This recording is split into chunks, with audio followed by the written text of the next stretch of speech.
Thank you, Olivia, Dima, and Roshan for the panel and all of your insights and also contributing to all of our buying habits. So thanks again. So now we have one last session, which will be Experiential Technology of the Future. And in this session, Michael Andrian, the CEO of Madebyhumans, and Kiki Lauda, the creative technology director of Publicis Group, will explore trends in experiential technology, including AR, mixed reality, and AI applications. They will discuss how these technologies enhance traditional media, impact brand customer interactions, and share case studies, implementation challenges, and solutions. So please join me in welcoming Michael and Kiki.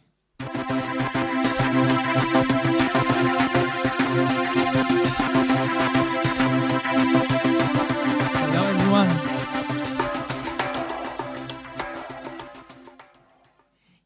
Hello, everyone.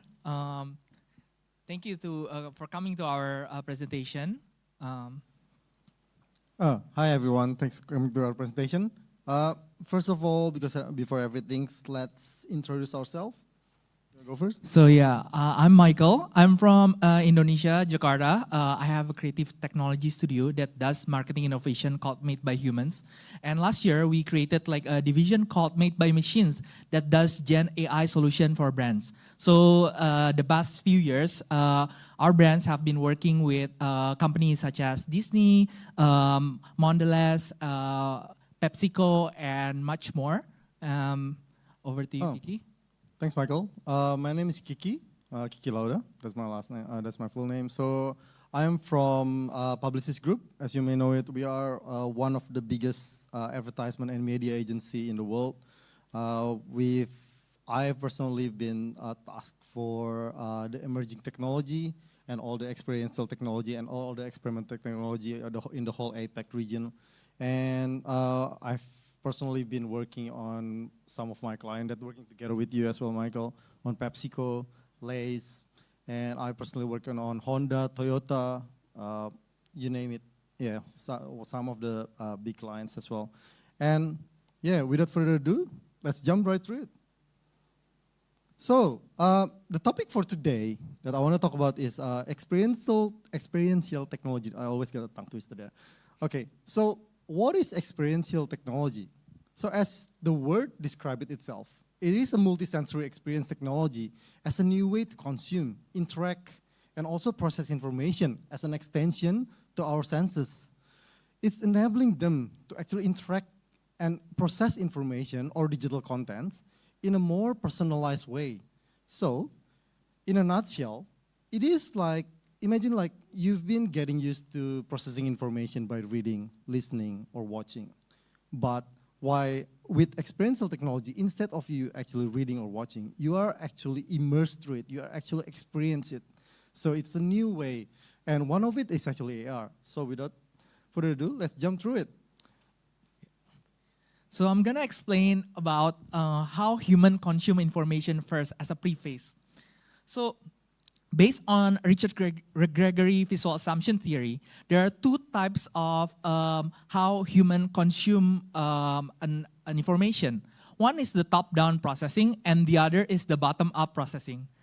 So the bottom-up processing is similar to this puzzle right here. You started to see the individual pieces, and then you're trying to figure out what is the picture here. And if you see like, if you read a text or view a video, you try to kind of like consume the information one by one, and then you try to conclude the information afterwards.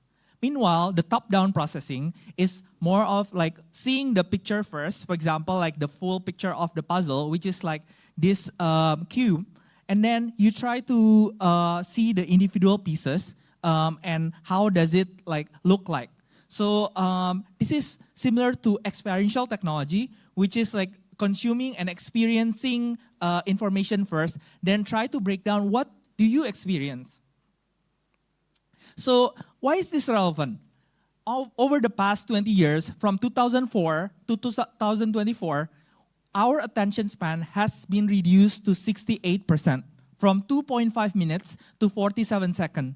And this is caused by a lot of things. One one of it is information overload. So we are currently taking more information with the readily available devices that we have. Even like right now today, I have like my phone here, my Apple Watch. So there's a couple of like devices that I'm using to consume information. Second is social media. So social media algorithm focuses more on instant gratifications. There are FOMO culture as well, and also the hustle culture, which the need to do more in a day. So there are more reasons that we need to consume information in a very short span of time. So this is the solution.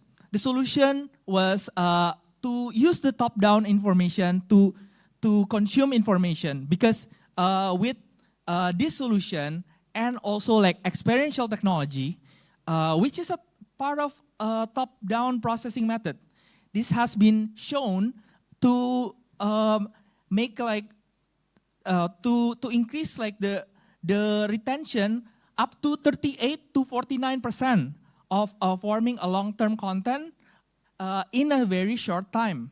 And also in an attention deficit society, experiencing things is way faster and better to consume a fast amount of information with longer retention. Okay, so now we understand that's how human and people actually consume information. But you know, we are here to talk about the machine. We're here to talk about the computer. So how machine actually consume information? Okay, let's talk about it. So the first I want to talk about is the spatial intelligence. Okay, so the ability to see on us began as a passive senses. It is our earliest way to explore, to discover the world we live in. Nothing more, nothing else. Over time, sight turned to insight. Seeing become understanding, and understanding evolve into intelligence. This intelligence allows us to feel and react on what we see, as explained earlier on the top-down before with Michael. So as for example, as you can see this Jenga here, when you see this Jenga, what do you feel? You feel that, oh, it's about to fall, you want to catch it, you want to do something about it. That is what the top-down approach that Michael was explaining before. There is actually a knowledge that you already have in your head that telling you on what to do, what to react. And that ability, that knowledge, that intelligence is what set us apart to be the leading beings in this three-dimensional reality. Okay, so the question is like, how do we get here? When did it evolve? So now what we're trying to do, we are trying to replicate what makes us spatial, our own intelligence, into a system what we know the most, what we got familiar the most, which is a computer.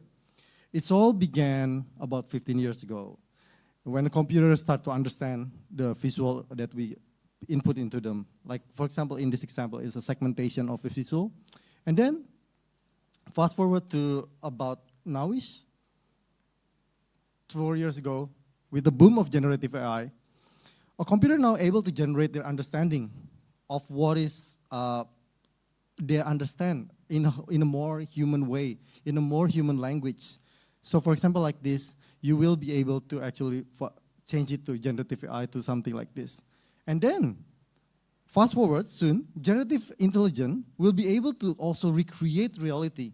It will extending our senses and also open a brand new uncharted medium for both users and also for the creative use. So, I just want to say here that we are getting used to consuming information in a 2D, two-dimensional, limited to one plane only.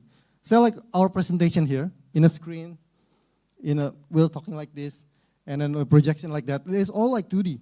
Everything is flat. And then we are limited to it. Soon, by incorporating an experiential technology, we will not be limited to only one plane, but we will be open to a new dimension out there for us to explore. We can have like multiple layers out there. So that's what we want to say, that top-down approach and experiential technology is the future of everything. And lastly, what I want to say here is like, by aligning how human and machine process information, we will actually unlock the new dimension of understanding and creativity. So we are standing here in a very interesting intersection of technology and innovation. Just in the right time to see the birth of something great about to come. Okay.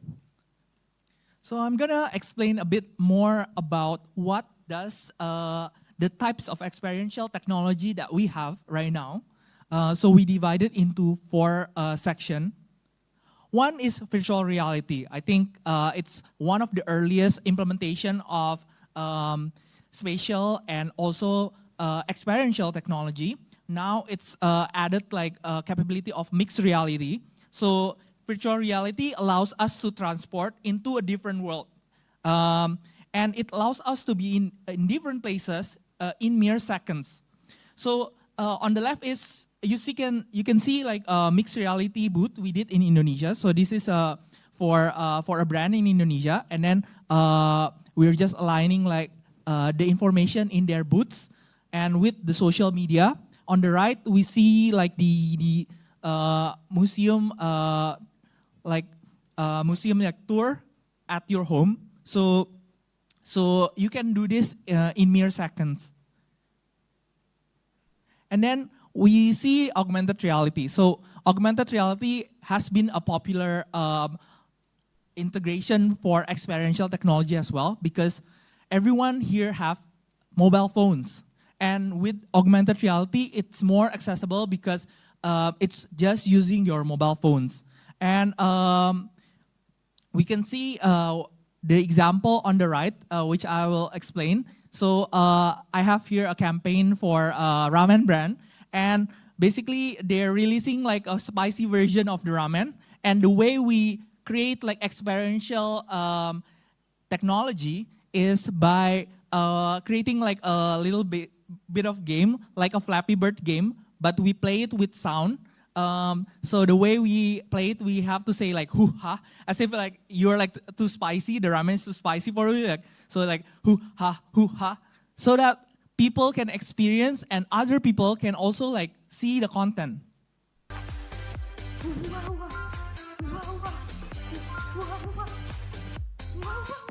So this is using sound.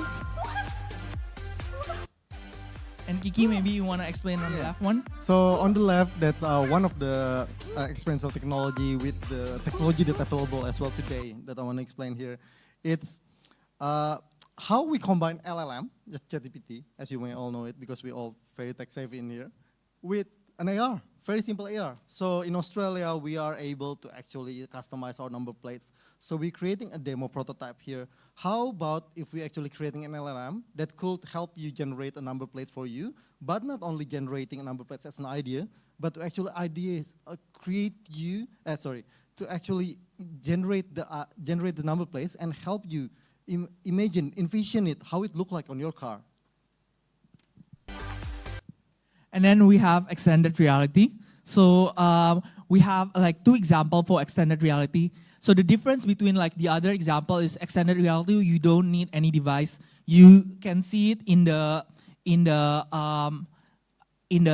room itself because we are using a technology called projection mapping and also virtual production. So we see here we use like extended reality LED. So you can see the part of the place where you can like stand, and then it will extend your reality. And we have like hologram and other like technology as well that supports extended reality. The cool thing is that you can get like a multiple point of view. So you can invite people that are not tech savvy to experience it with you. And the last but not least, and the newest of the bunch is generative reality. So with the arrival of generative AI, we can create like a personalized experience of yourself in mere seconds and do personalization. For example, in this example of we created like an AI photo booth, and it has been like a popular experience in Indonesia. So you just take a picture of your face, and when we deepfake it into like a character of a mobile, very popular mobile games, and then we collaborated with part of like L'Oreal group, which is Garnier, and to create this experience. And then we have here on the left a kind of like experience where you can generate like 360 world in mere seconds with generative AI. Okay, so we talk enough about all the technology and everything. So what do the market want to see in augmented reality and in the spatial? So how do the creative and advertising industry see the spatial computing, including AR and XR? To be honest, it's not that great, since most clients actually see AR and spatial as a good to have, not a need to have. That's something that we need to change, that mindset. Well, without further ado, well, in this example, I just want to show you how spatial and XR has been implemented in the creative industry in a very creative way. So the first one that I want to see here, this is our collaboration together, Michael and me. 10 years ago, as you may know, Lay's PepsiCo brand launched one of the most successful campaign by sticking a smile in their pack, just like you see here. Okay, fast forward to now, what they want to do, PepsiCo want to celebrate this anniversary by giving a twist of what is the modern takes on this kind of a campaign. So the client actually reluctant to actually use Gen AI as it is because of the moderation, because of the IP and everything.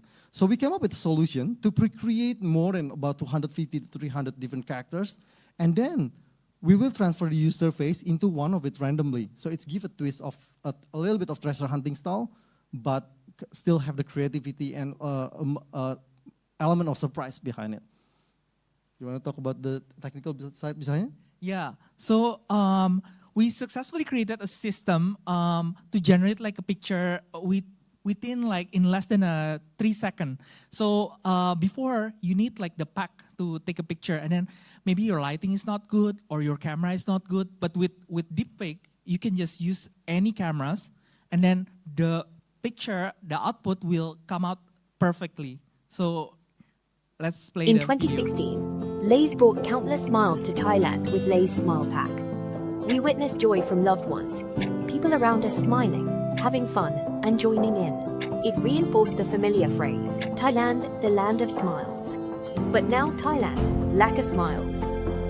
Due to various situations, Thai smiles have slowly faded away, hidden behind masks from the pandemic and economic struggles. Lay's, as a brand representing joy, can't stand to see Thai smiles disappear. In 2024, Lay's Smile is back with 8 new smile designs on 8 famous packs. We're inviting Thais to smile once again. But for new gen smiles, it's not enough. Introducing Lay's Smile Your Way. Just scan the pack and unlock unlimited fun with smiles through AI generative. Smile more, easier, funnier. Smile any way you want. We developed AI characters representing each flavor, trained in a closed system to ensure copyright accuracy, created a web app to generate your smile on different characters easily, compatible with all smartphones. Now, Lay's is ready to let everyone smile Lay's way. ยิ้มเลในเวคน เลเขาจัดแคมเปญเพื่อเพิ่มรอยยิ้มให้คนไทยค่ะชวนมาสร้างรอยยิ้มผ่านแพ็กเกจจิ้งใหม่ Lay Smile Over 100,000 smiles were generated immediately during the campaign launch. Thais started having more fun with their smiles, spreading smiles across the country, buying more Lays, discovering more types of smiles. Wherever you are, happiness from smiles will always be close by, making the phrase Thailand, land of smiles, visible to the world at Times Square, New York. Smiles generated by AI.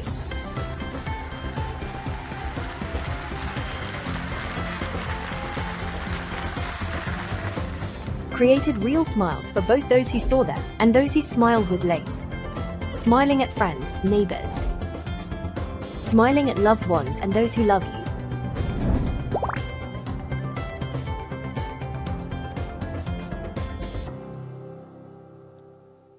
It brings back memory. Yeah.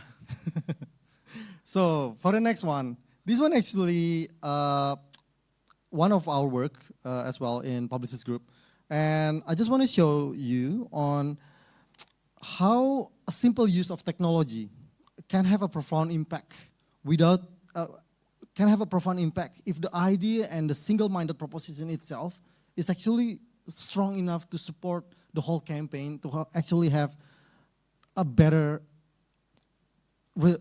campaign because of the idea itself is good, not because of the technology itself.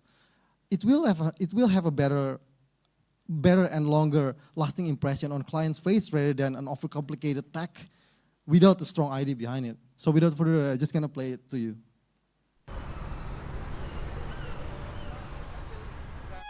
We're currently in a very challenging environment.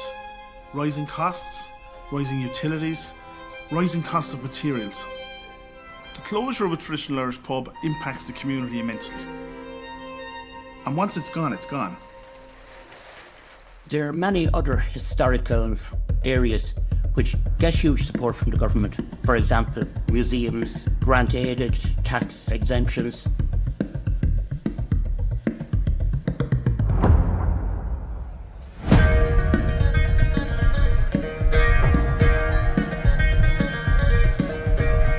Welcome to Sean's Bar, the oldest pub in Ireland, Europe, and perhaps even the world.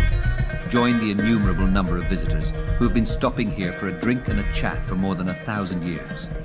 As it stands, I think we are living museums. I think virtual is just the next innovative step into bringing us out there. Toner's Pub here on Baggot Street is a living museum. I'm the curator of that museum.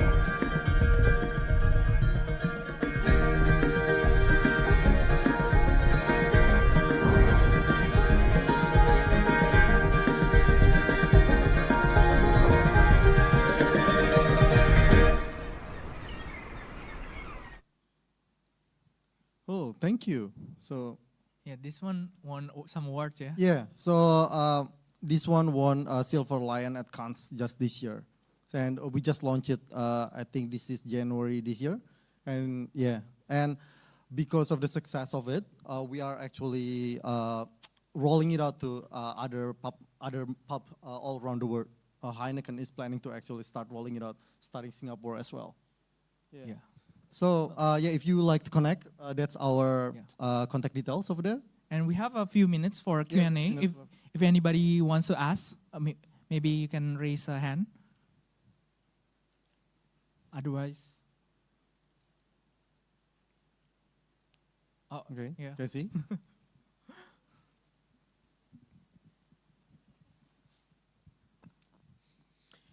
Yeah, could you maybe share a little bit of some of the things you're experimenting with now, without giving, details, but maybe, you showed us these amazing case studies, but I'm pretty sure you guys might be working on something, or Yep. what are some of the challenges that you're trying to tackle right Yep. now? So, without telling you the clients and everything,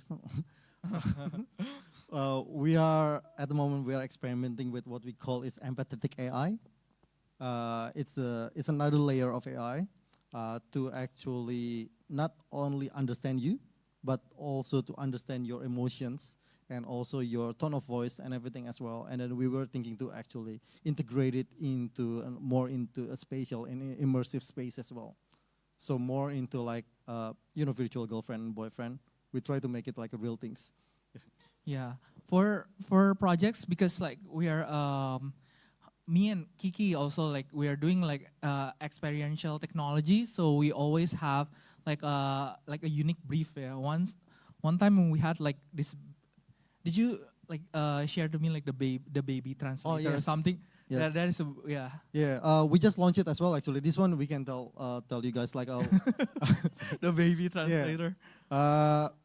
The client is for Yili. It's a baby formula in China, and we just launched it last month. We don't have a case studies yet, but we created a baby bottle that can actually translate the baby cry.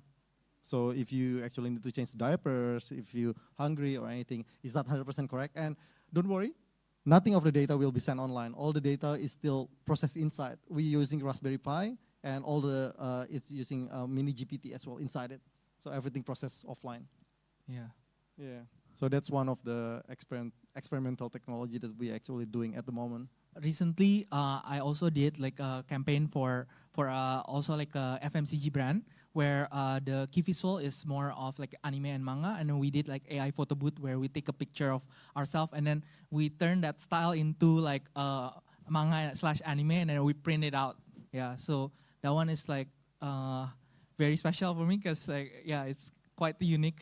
Yeah. Thank you. Yeah. If there's nothing, no one else. Oh, yes. Yeah, I loved all these projects. Very fun. I'm curious to hear more about your creative process. How do you balance experimentation, obviously kind of pushing frontier of these technologies, but at the same time to aim for delivery for the client? How do you guys balance that in your creative process? Yeah, that's a really good question. So, you know, as technology getting crazier nowadays, and especially after the pandemic. So back then, when we propose it to the client, when we actually have an idea or a developer have an idea, we just like build a sketch or anything storyboard and send it to the client like that. Nowadays, they don't sell that kind of thing. Don't fly anymore. Client actually expecting more of a prototype-y style. Yeah. It doesn't need to be like a fully working prototype, but nowadays they're expecting more rather than just like a normal storyboard like that. And to balance out the actual production like that, when we working on the experimental things like this, some of the things we don't know how much it's gonna cost.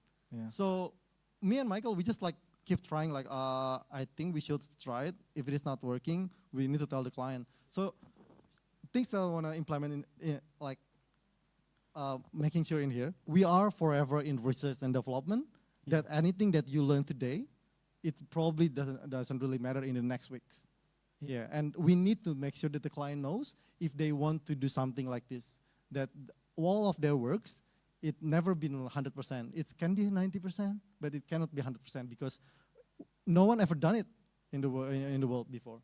And for me, like in Made by Humans, so we do have like some research that we are doing like actively. So our developer, when we have like free time, we are constantly researching. And then when the time comes, like if a client have brief, usually we offer them like the existing research.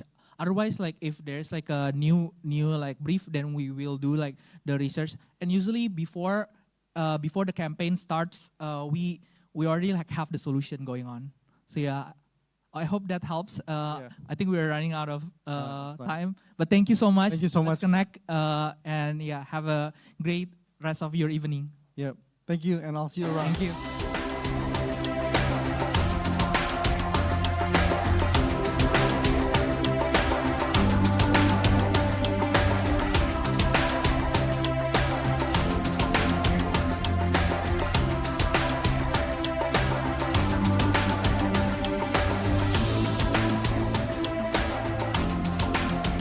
Thank you, Michael and Kiki, for helping us understand how XR and AI can be used to get the attention of consumers for brand experiences. And while I have all of your attention, let's give one last round of applause for all the speakers from today.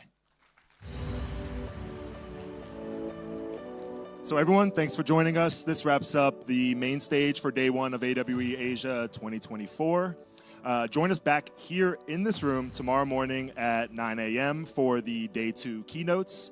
And for those of you who are going to the VIP reception, there will be shuttles downstairs in the main lobby. They'll be leaving at 5:30, 5:40. Make sure to bring your badges and VIP tickets, and hope to see you all tomorrow. Thanks.